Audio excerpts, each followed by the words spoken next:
Yo.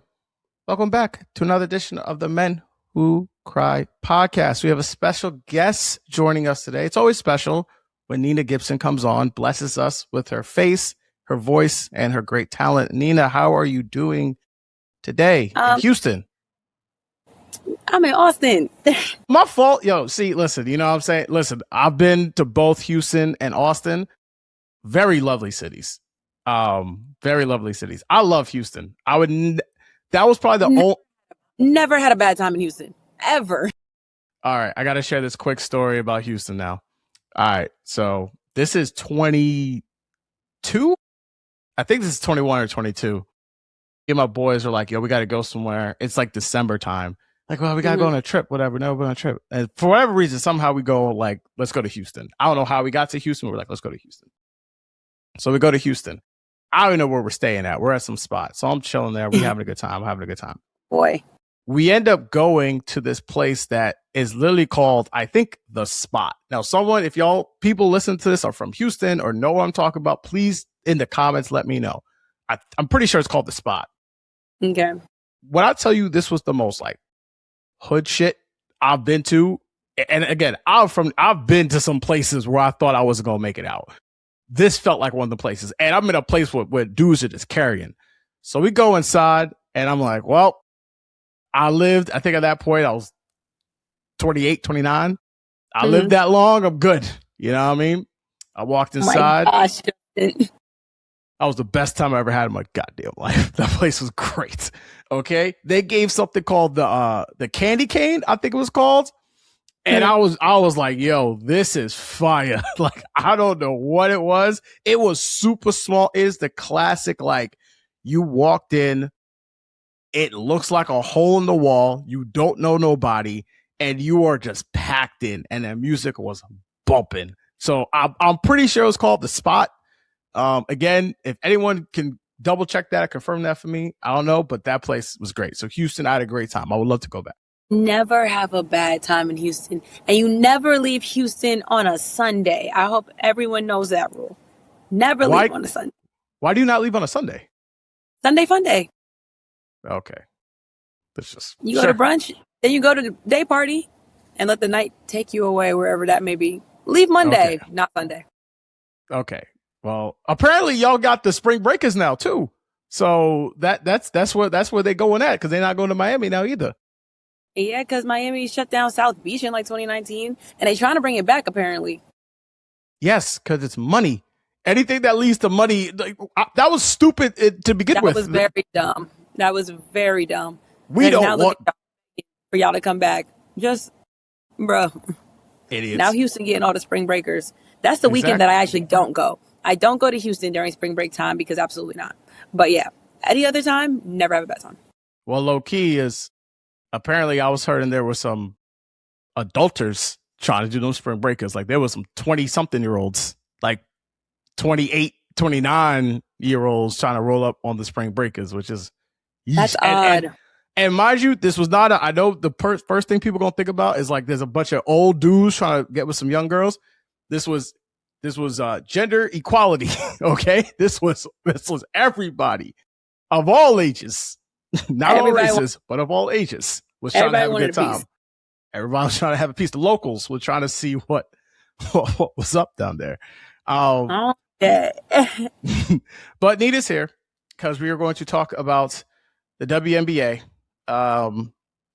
Get into the season. I'll start off with saying this. I am very excited for this season. We had two new teams that are coming in, the Portland Fire, the Toronto Turbo. Tempo, sorry. I keep calling them the Turbo, the Tempo.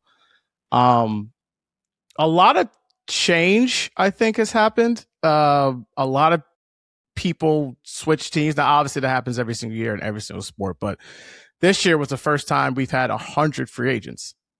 Yeah.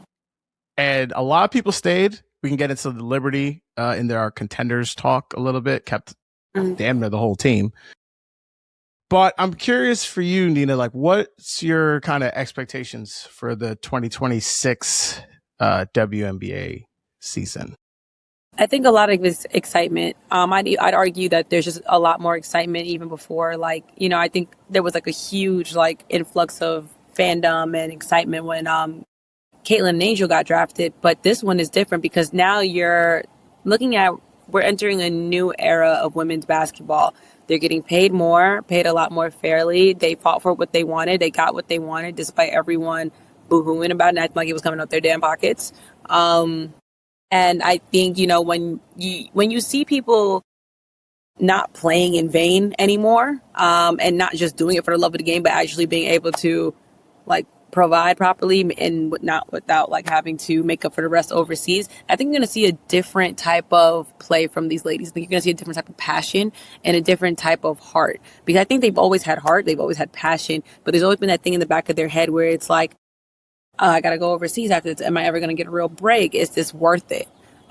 Should I start venturing in other places? But I think to see them being able to put their all of the players from the rookies to the vets, put their all in it, get what they're deserved and owed, and it's being showed that like they can fight for these things. I think we're going to see a different level from these women, a level of which I think stats won't tell the whole story.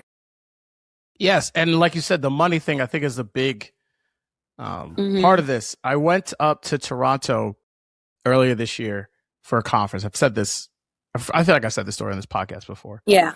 But I went up for a conference and, just talking. I was the only not Toronto person there, the only person from America that was there.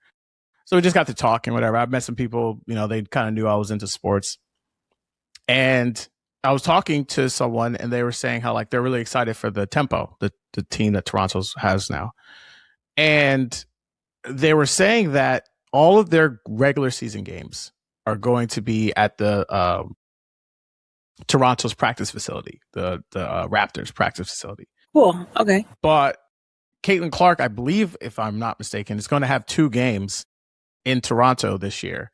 And both of those games are not only sold out, they have to put those in Scotiabank's arena, which is where the Raptors play. Love it. Just seeing, not only do you just have this expansion team come into the league, already sold out season tickets. We covered that in the last episode. I think the Fire are either close to selling out for season tickets or have already sold out. So like you said, the money's there. And I think that this league has so much momentum going towards it and for it right now that it is very palpable. Like you can almost like feel how much everyone seems to care about this sport and not talking about it in the way where it's like we're only talking about what's wrong with WNBA or what's wrong with whatever the nonsense that seems to be talking about. We're actually talking about like the sport and how most sports should be covered. Yeah. I'm so excited for this. I think it goes to show there's money to be made, to your point, but it's always been there. But I think now it's very much so evident. WNBA players selling out NBA level arenas and whatnot is nothing new. But I think now there's like it's finally getting a microscope. It's finally getting the attention it deserves. Every time the Connecticut Sun went and played in TD Garden, they sold it out. So it goes to show that there's a market for it, especially in certain cities, certain sports cities. Like I'm still very sick that Boston does not have a WNBA team because clearly there's WNBA fans there. And with it being, arguably, not arguably, the city of champions, right? I think with certain sports cities, you have the Celtics, the Patriots, the Bruins, the Red Sox, like just whether they're playing well or not right now, they're storied teams. I think the same goes for New York. The same goes for Philly, LA, et cetera, et cetera. So it's like Boston, it's about time. So, but I am happy that Houston's getting their team back. It's about damn time. The comments are legendary. But I say all that to say there's a market for it everywhere, especially in certain cities. So seeing that the Temple is already selling out like some certain season tickets, that they're selling out Scotiabank, like it's duh, So I'm glad it's happening. I'm very happy it's happening. Yeah. And to get into some of the actual basketball we have, we're going to talk about the contenders for a little bit. Okay. Going to provide some odds that we have. All these odds provided by FanDuel. FanDuel, you can call me if you want to give me some money. I was about to say, that sounds like a little ad. I would love to have that ad come into place, get some money from this pod, that'd be nice. But FanDuel, keep the lights on. Facts. This economy, we have the Minnesota Lynx coming in at 5th. They're anywhere between 650 to 800 to win the title. I want to highlight them a little bit later. The Atlanta Dream, the number 1 seed in the Eastern Conference last season, 575 to 650 to win the conference. Indiana Fever, plus 400 to plus 460. These are all pluses, by the way. Okay. Number 2, the Las Vegas Aces, 390 to 450 to win the championship. They are second best odds. And the New York Liberty are the heavy favorite at plus 220 to plus 230 to win the championship. And I'm curious. I want to stick to them. We are both Liberty fans, as people who listen to this pod. The Liberty just won the championship 2 years ago. Lost in the second round. Lost in the first round, rather, to the team that got to the finals in the Mercury. They added some people over the summer. They kept a lot of their team already. But they made a very, I would argue, controversial decision in firing their head coach. Andy. Yes. Who is now the head coach of the Fire or the Tempo? I know she's coaching one of those two teams. Coaching one of them. I can check for you right now. Yes. New head coach on the team. And oddly, it feels as if they seem like they are the heavy favorites. It's not seeming like they are. Yeah, they are the Toronto. heavy favorites. Okay, yes. I knew she went to one of those expansion teams. But I don't feel like they should be the favorite, is what I'm trying to kind of get at, right? I still think, and we had this kind of discussion before, until someone beats Asia Wilson, I still think she's the best player in the league. I don't think it's particularly close. I still just have concerns overall about how this team is going to mesh well together. And having a new coach, as someone who is a Knicks fan, can tell you, makes it a kind of a rocky situation where you have a very talented team. They won a title a couple years ago. They're going to expect it to make the championship game, they're going to make the playoffs. They're going to compete for the Commissioner's Cup as well. But you're adding in a new coach and having a completely new dynamic with veterans on the team. Like Serena Ionescu at this point is a veteran. Obviously, Stewie is a veteran, right? Jacquel Jones, veterans. Like these are not young players, right? It's not a team that you can mold into your image. This, I think, is going to be a balance. And I'm curious to hear what you think about them not only just being the favorite, but having this new coaching dynamic be a part of their team. Yeah, them being favorites, I get it, but it also confuses me. I get it because they have a ton of talent on their roster. And I think they had a very strong offseason, despite losing Sandy. And being able to retain most of their core talent. I think they lost Satu to the expansion draft, but I think overall they were able to maintain a level of depth and talent that's great. But we're still living in a lot of unknown because we don't know how they're going to mesh. We don't know how they're going to mesh under this new coaching style. We don't know if it will work, and if it does work, great. If it doesn't, fine.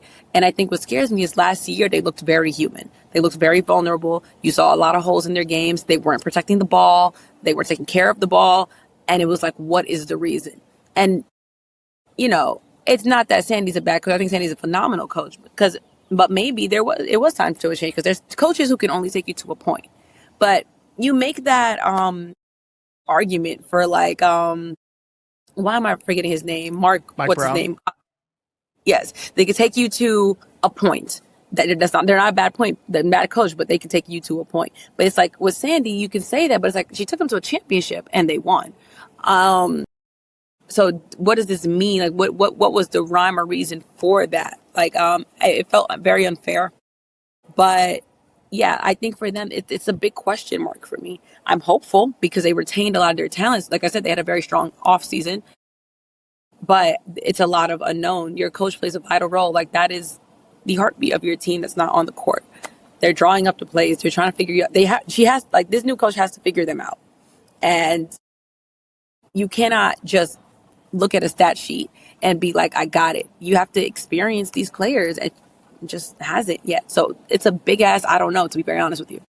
Yeah, and the fact that Chris DeMarco, who's the new head coach, he's coming over from Golden State. He was assistant coach with Steve Kerr for the last 10 seasons.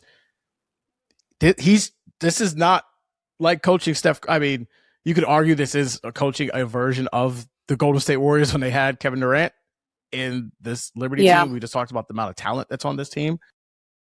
But it's going to be difficult. This team has had a lot of success. They've already won a championship. They've been through battles together. How exactly do you integrate yourself into this type of situation? And I mean, I'm not going to sugarcoat the elephant in the room. This is a man now entering a space where it was clearly, again, you already alluded to, we don't really know why the last head coach was fired. There was no real, it wasn't the players didn't seem to dislike her. Fans weren't pissed. Maybe there were some, you can always find one or two fans. They're like, the coach sucks. Yeah. But like nothing really came to out, and it was just like, nope, we're done. And it was just like that. And so how do those feelings get mended? This very much does feel like it's not apples to apples because this group already won the championship, but it does feel like when Mark Jones got switched over to Steve Kerr. And it just feels Mark Jackson got switched over to Steve Kerr. And how is that going to mesh? But listen, that first year, the Warriors had the best record in the league and won the championship. So this team clearly has the talent, and obviously the expectations of Vegas thinks that they're going to be a hell of a team. But I'm interested to see how this is going to go. Adaptability is going to be needed on both sides. The players are going to have to practice some short-term memory. You can miss Sandy, but let's not mourn too long. We still got ball to play. And on his end, he has to kind of live in the nuance. You are not coaching men anymore. You're coaching women. You are not in the NBA anymore. You're in the WNBA. As much as we'd love to be like, oh my God, it's so similar. Sure, because it's both a game of basketball, but it's so different. The dynamics of the league is different. They're going through a lot of change. And like I said, you are now coaching women. So it's going to be a very different dynamic. So yeah, we'll see. Yes. I want to jump down to the Lynx. Right now, they're 5th in odds to win the championship. I have no idea why. The Fisher Collier, I think, is still hurt. It just had all-state surgery. The only thing I've seen was, and I know this is going to sound like a man, is what it is. Saw her do the SI swimsuit cover, and she was in a walking boot. That has to be one of the first times I've ever seen someone do that with like a clear injury. She's a baddie, hurt or not. Listen. You're not getting me to complain. I was out here. This is not a complaint. I'm just saying that change the game, right? Do what you got to do. Yeah. But they lost Elena Smith, who was the co-defensive player of the year. They lost Bridget Cardington, who was the number one pick in the draft, number one pick in the expansion draft. Mm-hmm. I don't really know why they're looked to be this good. Now, they're a team that, not last year, but a couple of years ago, went to back-to-back NBA finals, lost both, unfortunately. I wonder if the organization is trying to kind of do a soft rebuild. You still have one of the best players in the league in Collier, I just talked about. The Western Conference is still going to be kind of tough. I feel like they seem a bit overrated, but I would love to hear if you agree with what I feel. I don't want to say that yet.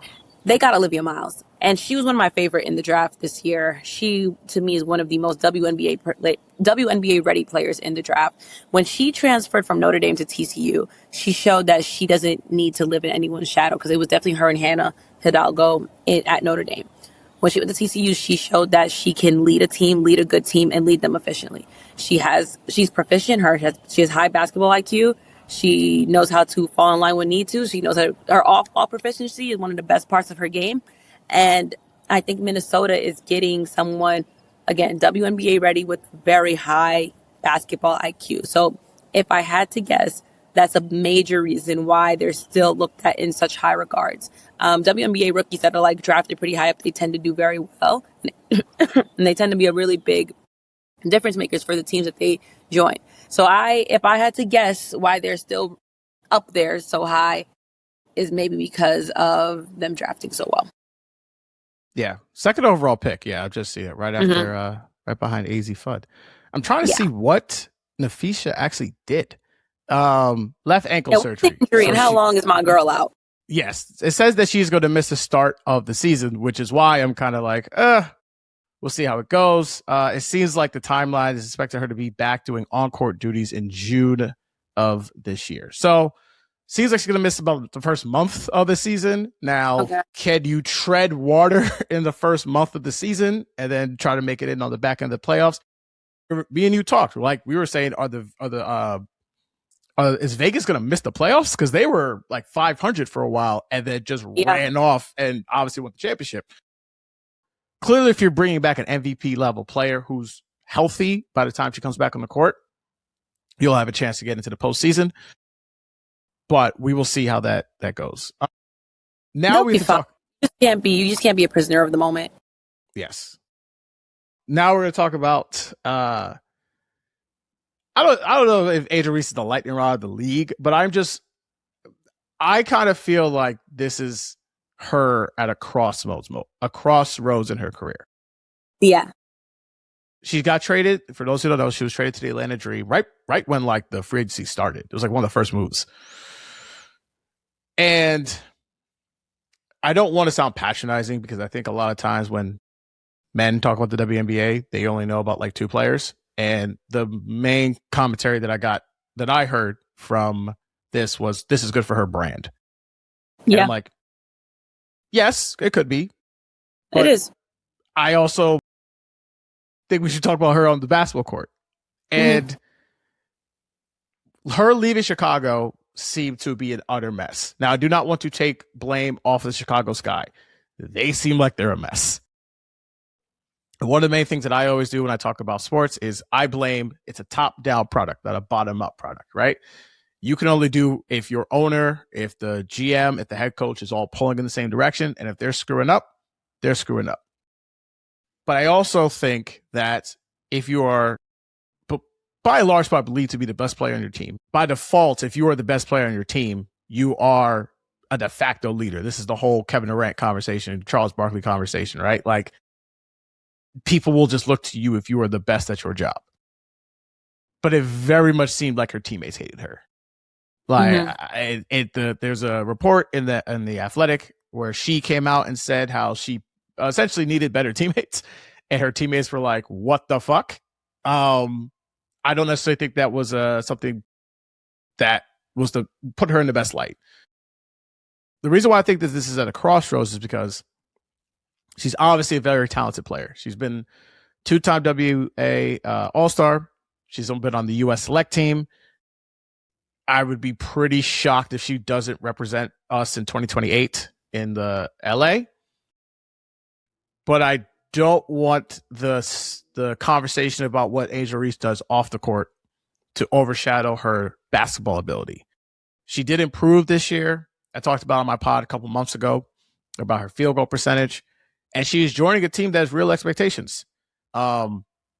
They led the league in rebounding. They were one of the best rebounding teams in the league, and this is probably the best rebounder in the NBA. I'm about to say NBA, in the WNBA.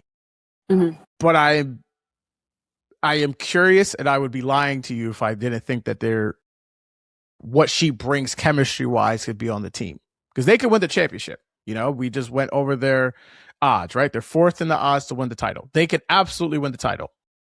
They got upset by a Caitlin Clark-less Fever team in the playoffs last season. This is, I think, the time for her to be like, I'm going to be one of the best players in the league, because she has that talent.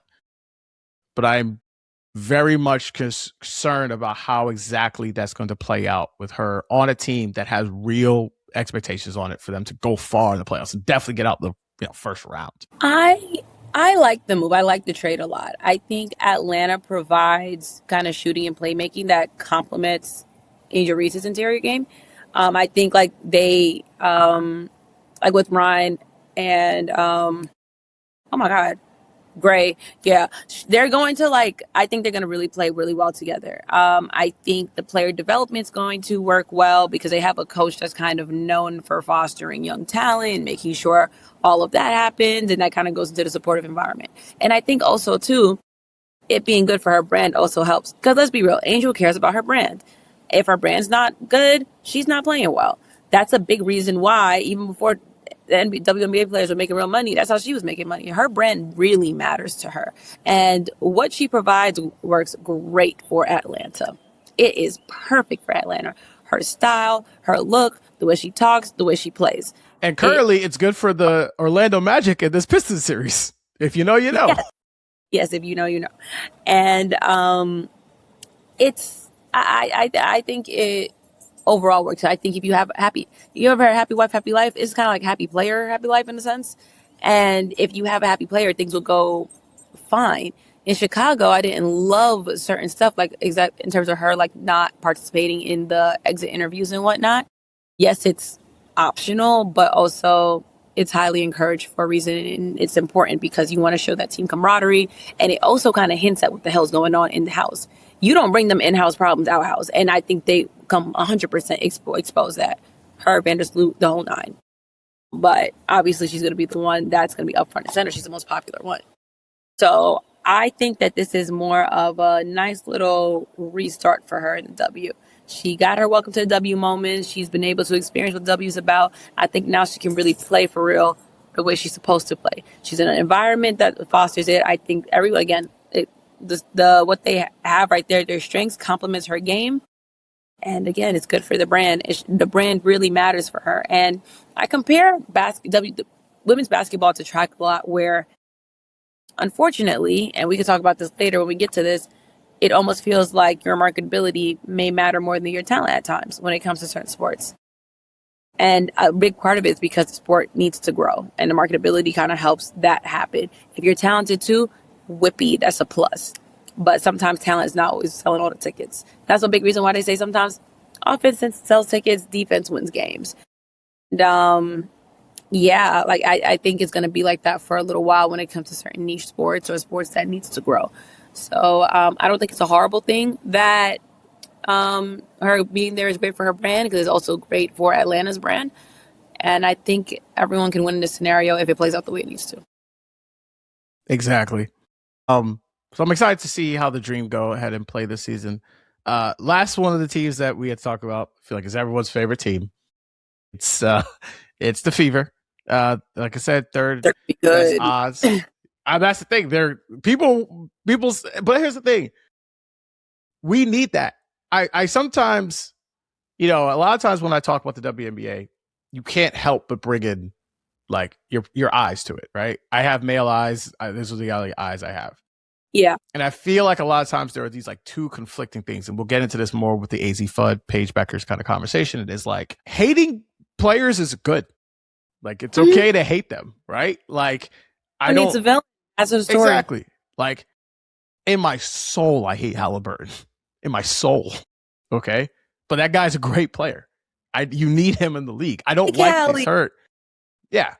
Congratulations to him and his now wife. I don't know if they're married or getting married, but congratulations to him. But like when that dude hit that shot, I sent a text message in my group chat like, I haven't stopped thinking about that shot. And that happened almost a year ago. That'll keep you up. Exactly. It's one of the worst sports moments. It is the worst sports moment of my life. He did the choke kind of corny. I can't lie. Yes. Well, of course, he's a corny dude. Whatever. Now, I'm not going to get into it. I gave him his flowers. I'm going to let it go. But he is like, that hate is real.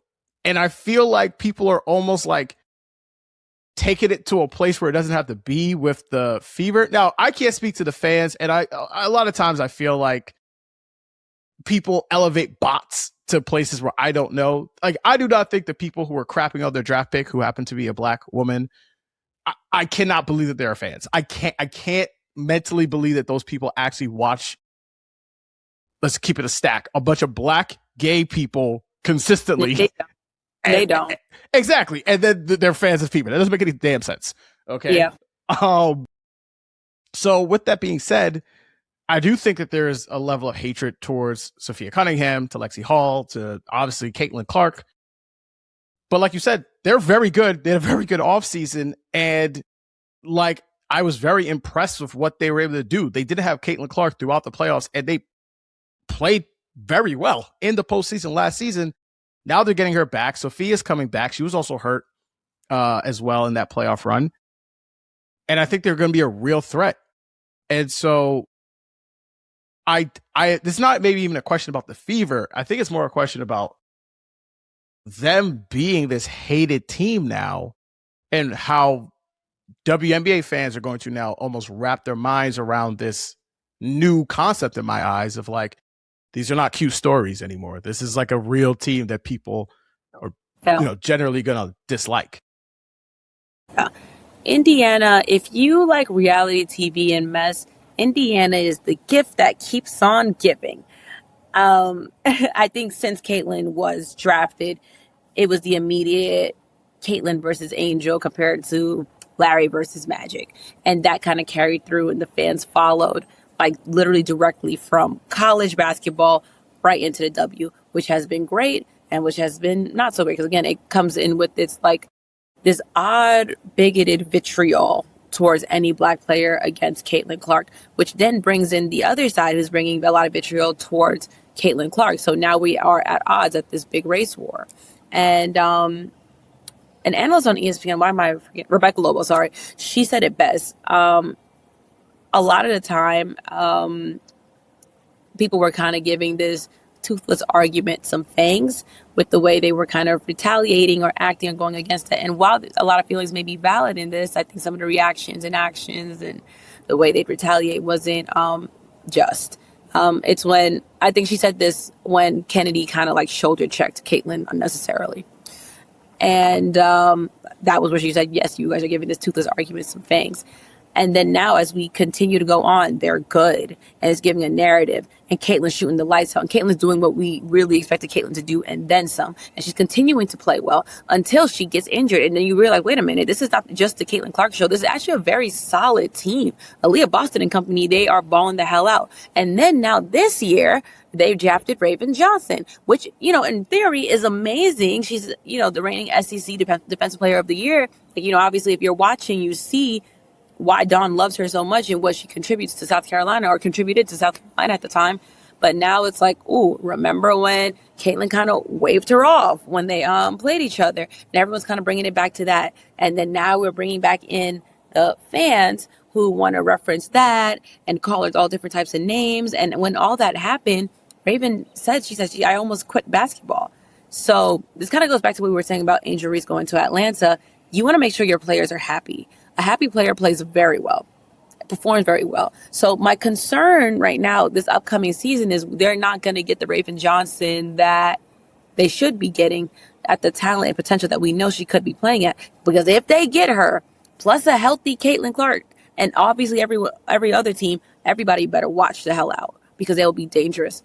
But if they get a Raven Johnson that was in that headspace, and I doubt it because she's a dog, but let's just, like, for the sake of shits and gigs, if they get that type of Raven that's kind of like a shell of herself, and it affects the team because, obviously locker room relationship matters, then I'm very scared that they will not play up to par, let alone up to their potential. So it's very conflicting views that I have about Indiana. They can be so well, and I want them to do well because they have the talent to do well. It's not even a matter of deserve. Like, we all deserve this shit, but like they really like play really well to like get to certain levels. But kind of like New York, it's a big ass. I don't know, because it depends how they respond to the fandom. Are they going to protect their players? And obviously, you can't monitor and police every single troll. So at some point, there is some tough skin that's going to have to be developed. A lot of things need to coexist. You know what I mean? So yeah. I'm also concerned about Caitlyn being healthy on the court. She missed a lot of time last season. She seems to be healthy. Go ahead. So that groin. Yeah. I'm just going through it right now. She missed 5 games early in the season last year for the groin that we were just talking about. She had a quad strain, then she had a groin strain, missed completely all the playoffs. She missed 31 games last season due to multiple injuries. He has, obviously the season's just starting right now. And like you said, it is going to be fascinating because we weren't alive in the 80s, right? So I don't really know what the conversation was when Larry Bird was essentially the best player in the league, him and Magic, right? But you had this other, right? You had Magic Johnson. Because Caitlin Clark and Angel Reese, Angel Wilson are two different, like Angel Reese, or I keep saying Angel Reese. Angel Wilson is going to go into year, I believe 9 or 10 at this season. And this is Caitlin Clark's third year. They are not contemporaries, right? And yet, I think if the Fever have a great season, maybe they're the 1 seed. I absolutely think Caitlin Clark can win MVP this year. I doubt she's a betting favorite, but I guess she's probably in the top 3 at some point.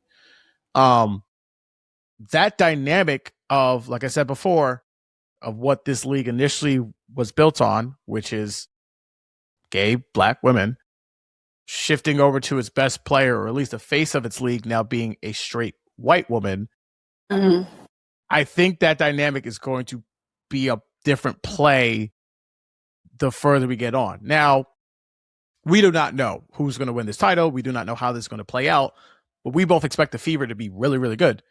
And the dynamics of this league, I think, are going to, frankly, have to change in order for us not to rip this thing apart, because it is making money. They're getting, I believe, 3 more teams. I think Cleveland's getting a team, Detroit's getting a team, and I think Philly's getting a team in the next 2 years, or within the next two seasons.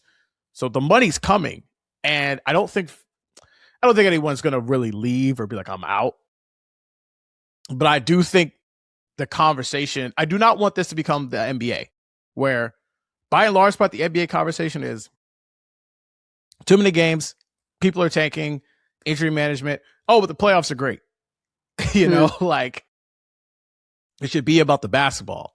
And I'm fearful that that's not going to be the case if it goes the way that I think it's going to go. Potentially.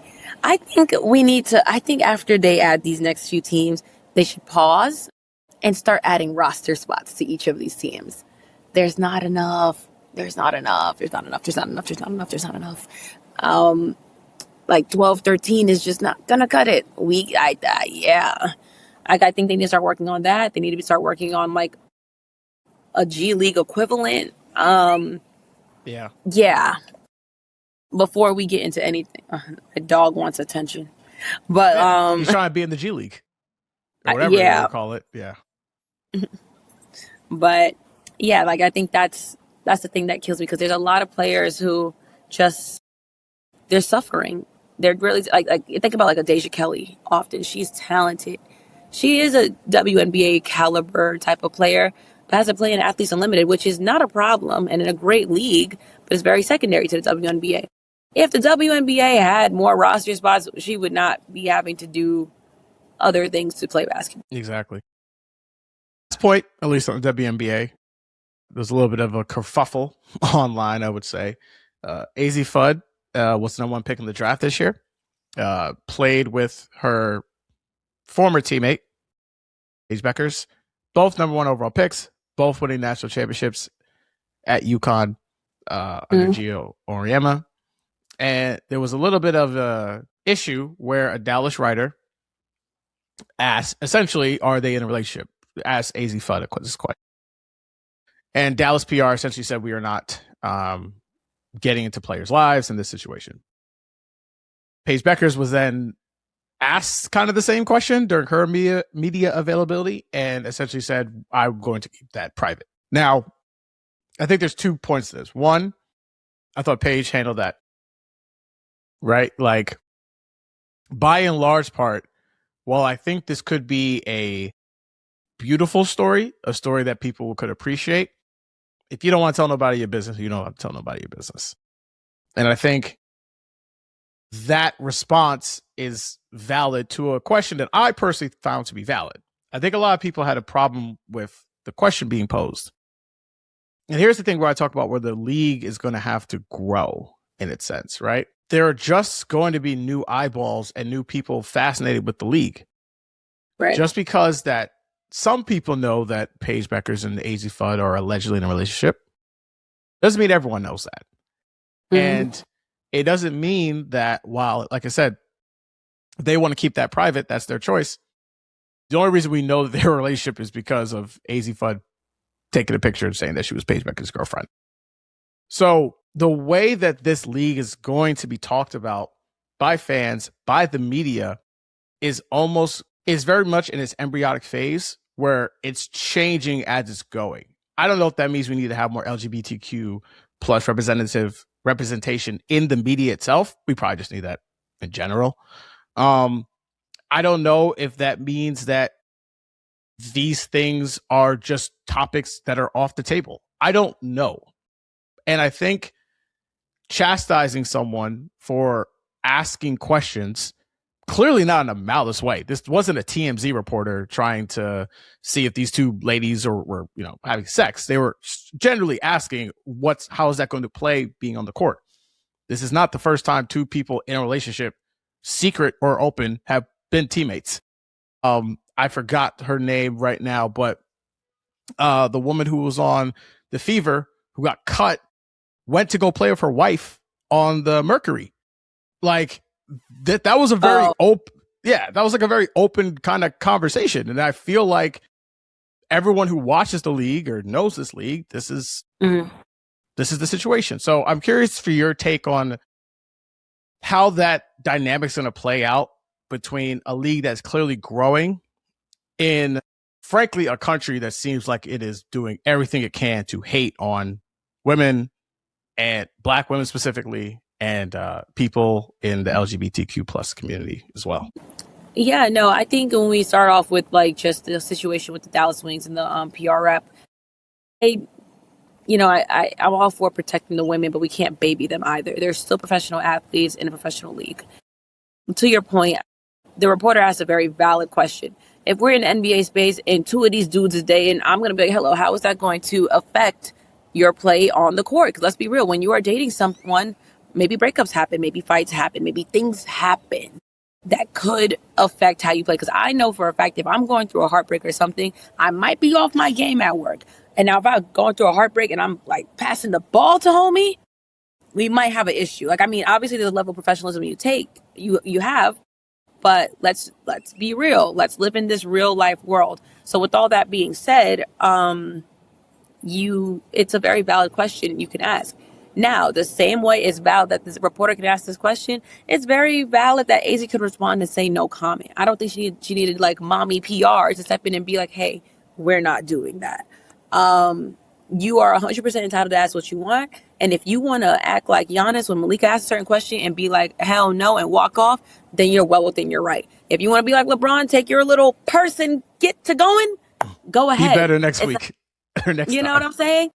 It is what it is. It's just a part of the game. And personally, as a journalist myself, like as an actual pure, like Big J journalist, it is something that's a part of the game. When Sha'Carri and Christian got into their issues in the airport, it was asked about after her race at USA's because it was relevant. It just is. And it's something that people are talking about. And I think people have to understand that when it comes to this job as a journalist, your responsibility is to your audience first. Naturally, you may gain a relationship with this player because you talk to them so often, but your responsibility is to deliver that story objectively, correctly, accurately, all of the above. And I think that's all that reporter was doing. I think right now it's just kind of popular to chastise him because how dare you do these to these women? They're trying to play the game. You're bringing their relationship into it. Their relationship is into it because it's relevant. They played AZ and Paige played together in UConn, won a championship together. So clearly on the court, relationship aside, they have been proven successful together. Can that translate on the pro level? That's a very valid question. But also what's relevant to that question is the fact that they do have a personal relationship outside of their professional one. And I would say I love the way Paige handled it because it was like, listen, I'm going to set the record straight. I know you guys have a job to do, but so do I. Here's the answer. And if you keep asking throughout the season, I'm just going to refer to this moment. As you should, you are well within your rights. But I think like PR rep stepping in there was a kind of a step backwards because listen, that is the game of professional sports. People are going to ask those questions. And sometimes you have journalists who ask like dumb dickhead shit. Like I'm going to be very real with you, but that was a very relevant question in a very relevant situation. And I think you put on the head. I think it's patronizing. It's like grown ass woman. Like, yes, like, I don't capable as smart as talented as women. You don't need to like coddle them. You don't. Yeah. And I think, like you said, I think Paige handled it great. And the Dallas Wings are going to be a team that people are just going to be watching because they have the 2 number 1 picks on their team going at it. We'll switch over to track to field really quickly. The sport that Nina covers. So I'm curious about, we got the Olympics coming to this country in 2 years, 2028, LA. And I am very interested in the man, the myth, I guess we have to call this man a legend at this point. Say it. Say it. Like I said before, he's not my kind of dude, but he's winning. At the end of the day, one of the things I always say on this pod, I'm going to respect winning. Lyles is projected to be the champion of the 100-meter dash. He's going to be 31 years old, so that is like right at the line of... Is that according to FanDuel? No. Well, yeah, I'm pretty sure. Ooh, let me double check. I'm almost 100% sure he is the betting favorite. Now, we are 2 years out, so like... Oh my gosh. I could put a $2 bet now, and he might pull his hamstring. He might be done. I might talk about that on my show next week. Oh my God. Is he the betting favorite for real? He should be the betting favorite. We're checking this right now. I need that fact check because I will talk about that on my show.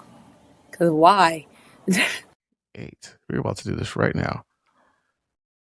Way too early bets. Ooh, let me see. Hold on. Give me the tea, Justin. Matt, you're gonna have to cut around this one because I gotta actually look this bad boy up. Let me see. Okay, so it has not come out as yet for FanDuel at least. I did see future markets. I'm not checking poly markets. Yeah, right now it's just between, I'm not gonna say homie's first name, my Jamaican cousin Thompson. He's considered to be one of the top contenders. Lyles is also the top contender. There's another Jamaican guy in Silve. He's also a top contender. Seville. Yes. Those are the 3 guys that we are seeing right now. But it doesn't have the betting odds, which makes sense. We're probably so far out that it doesn't even matter. Yeah.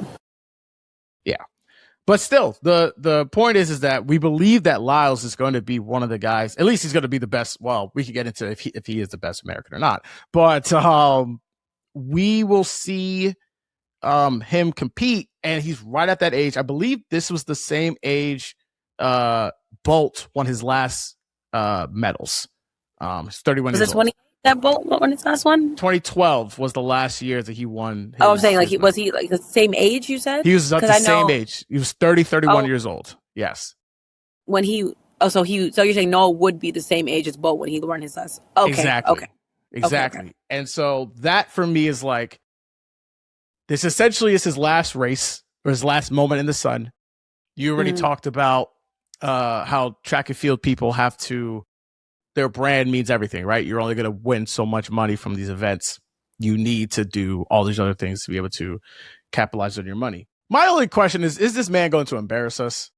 And I do not mean losing. Losing to me is not embarrassing. I don't believe that, right? If he comes in second or third, you are the 3rd fastest person in the world. That's not embarrassing. But you know what I mean when I talk about embarrassing. So is this man going to find a way to embarrass? I'm not talking about the country. I'm talking about us. Us. Is he going to embarrass us? It depends what your icks are. It depends. I can never fully hate Noah. I don't hate him at all, actually. But I actually like him. I like Noah because he knows how to back up his shit, to be very honest with you. There's been very little time that Noah said he was going to win and just didn't. He knows how to show up. Like, I put this into perspective for you. He has won 3 world titles in a row in the 200. In a landscape of track and field that is consistently changing. Talent is coming in. Talent is going out. He made 2019 in Doha, 2022 in Eugene, and then last year in Tokyo. He has all 3 of those moments. He has been the 200-meter world champion. And one of those moments, he won the 100, the 200, and the 4x1. He left with a nice little clean sweep. He is a winner. The only thing that's missing on his resume is a 200 Olympic gold medal. But because of that, I don't think he can ever fully embarrass us because he's a winner. He is a winner. Now, if we're talking about like some of the things he be saying, I can't say so much about that. But You see he what I'm is a saying? winner. Like, and here's the thing, like you said, when we were growing up, like I know prior to us, USA's men's sprinting team, we were going back and forth, but it wasn't close when Bolt had it going. Like it wasn't close. Yeah. And now we have essentially dominated this sport for the last couple of seasons with this guy, the last couple of years with him. And he just makes it hard. He just makes it hard. And I will be rooting for him because I want the best for him.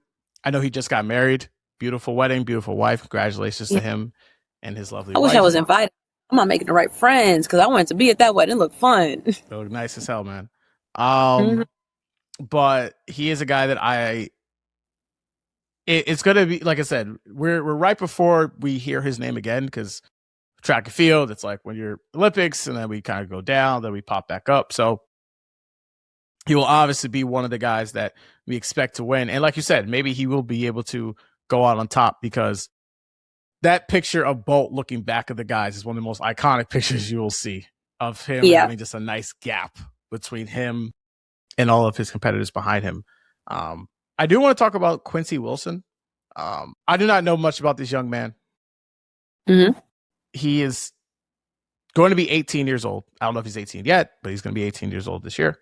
He'll be 20 when he's running the Olympics, or he's running in the, the Olympics. He seems like he's going to be challenging for the 400-meter dash. And I know that track is for really a young man's game. Like 18, 19, 20, 21, that is when you were just entering it, and then you honed your stuff when you get a little bit older. Is he like the real deal, essentially? And is he someone that can kind of keep this legacy going? And I guess my other question, I'm giving you a lot here, is I'm looking up his splits for the 100-meter time, and they seem pretty good. Do you think he will, I don't know what transition is the best word for it, but do you think at some point, obviously probably not for this one, but maybe in the Olympics, the following Olympics, that he might transition to being a 100-meter dasher? So first question, yes, he's very much so the real deal. I think what is hard about this is his spot in the Olympics is not guaranteed. USA has the most depth in the 400 meters in the world, like period. So that's a big reason why I think for the 400, yes, but overall USA is the hardest team to make ever in track and field. No, like if we take everything in consideration, is the hardest team to make. Now, I think Quincy can 100% make that relay pool, but knowing Quincy, the type of dog he is, he's going to want to make it individually. And just to give you some context, when it comes to Olympic and world teams, it's top 3 at your national trials that makes it for your individual events, and typically top 6 unless the committee has like other ideas that will be in the relay pool to represent your country. So that's typically how it works. So I think he can 100% make that relay pool. He's going to want to be individually up in there to contest for a 400-meter Olympic medal for Team USA. That's the thing. But the depth in this country is crazy. And I think we'll see what happens when he begins his college campaign next year, because right now NCAA is crazy. It's been interchangeable with professional performances for the last couple of years. But we will see. They're consistently running 44s. Quincy has come close to breaking 44. He's run 44.1 last year, and it was the U18 world record. But we'll see how he transitions, and I think he will transition just fine because, again, Quincy's a winner, and he has a winning pedigree. There's that. In terms of him transitioning to the 100, I don't think it's a good idea. He has like this really great mixture of strength, speed, endurance, and he can run a good 100. I can see Maryland putting him on a 4x1. I think that would be very smart because he has the speed to carry himself. But I think, focus on your strengths. His strength is a quarter mile. He's a pure quarter miler. However, I can see him being very competitive in the 200. I think that can be his secondary event. But if we're going to talk about Quincy Wilson, we're going to keep him on the 4 because that's where he's most dominant at. And I think he could make a real push if he keeps going the trajectory he's going in that 400 for Team USA. Okay. Listen, track and field. This is Nina's specialty. You know what I'm saying? My bread and butter. That's my big. Do you want to get into this Megan Thee Stallion, Klay Thompson mess? We do not have to. We can end the pod here. I'll throwing it out there. It's in the air. We can Let's do it. Okay. Let's do it. Okay. So real quick, allegedly, Klay Thompson was cheating on Megan Thee Stallion. I said on my pod earlier this week that no one's winning. I'm tired. Listen, y'all about to pay this summer, okay? Y'all about to pay. I didn't do a damn thing. You men, y'all are about to pay this summer. This is where it already goes. This is what I'm talking about. I'm just telling you what I'm seeing. Men are getting ready to pay for the consequences of Klay's actions. I don't understand how I am paying for a light-skinned brother cheating on Megan Thee Stallion. I am not any of those things. I didn't cheat on Megan Thee Stallion. I didn't date Megan Thee Stallion. I'm also not mixed with a white woman. Those things are not who I am. Therefore, I am not paying the toll for a bridge I did not pass. Summer. I didn't pay. That's not where I'm at. Pay this okay. Summer. So if you date this summer, you gonna pay. All right. So let's hear this. The tolls that now men have to pay. Because I gave my piece earlier, so I want to hear these tolls that men are paying. I mean, like, okay, let me stop joking around. I think it's unfortunate. Is it surprising? No, but it's disappointing. It's so disappointing because it looked like, and again, we don't know these people, right? But from what we've seen, she looks happy from what she was showing. I know you got to be happy as hell and in love as hell to be sitting here and cooking all Thanksgiving dinner for the entire family. Like, I got to be in love, you know? But like, just from, if I can just, I guess, code her message, she was just saying stuff in terms of the infidelity, the mood swings, depending on how the season's going. And Dallas ain't too wide right now. You know what I mean? And then you're talking about the cold feet and not knowing if you want to be monogamous. That's just a whole, like, recipe of just misery right there. Maybe some happy moments, of course. Love is there. She's there for a reason. She knows who she was with. But I think it's just very unfortunate, not surprising, and just very disappointing. Anyone who has, like, as I've dated an athlete before, and those mood swings, it's real. It's very real. And it's like the world revolves around them in a sense. And if you're going to want to date them, you have to fall in line if you want to be in that environment. And then obviously it's alleged, but let's not be naive. They have a lot of access to a lot of women. So the cheating, it's likely, right? And I think the not knowing if you want to be monogamous, that I think is the most disappointing part to me. Come on, bro. Like, come on. And then the cold feet on top of it, because the cold feet hints to me that maybe there were some promises. Maybe there was talks of building a life together. Maybe there were talks of marriage and kids and things like that. Because what else are you getting cold feet about? You're already with her. You're already in a relationship.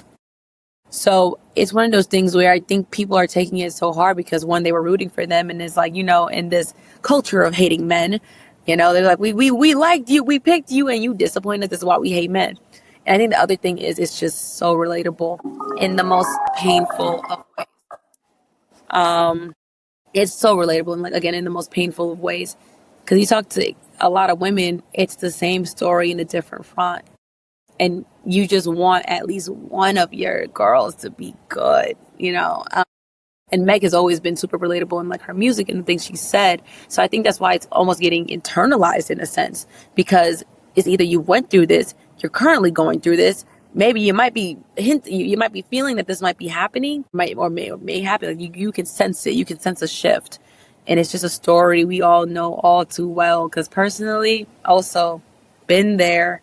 You know, a lot of over-promising, under-delivering. It hurts, and you know exactly how it feels. And I think that's why people are acting as if, like, that's their sister or homegirl, like they know them. And it's not that they know Meg; they just know the feeling. Exactly.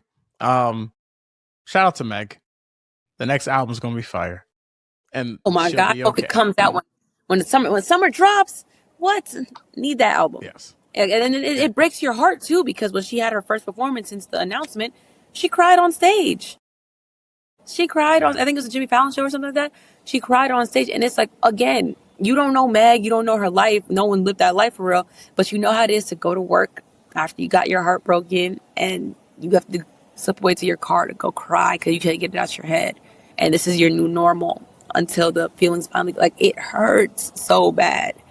So, again, I don't think it's a thing where like we are act like, I mean, there are people acting like they know her, which is odd, very odd. But I think what people are relating to is just the fact that they just know the feeling. Men and women, I want to put that out there. You know what I'm saying? It's not just like a problem with women. Men also, I think, can relate to this all too well. Exactly. That is the Love Doctor, Nina Gibson. Please make sure you follow her on all the socials. Thank you guys again for listening to the Men Who Cry podcast. Please make sure you like, subscribe, give us a 5-star rating. If you're unable to do those things, I have to assume that you have a parasocial relationship with these people that you see on the internet. Thank you guys again for listening. Peace.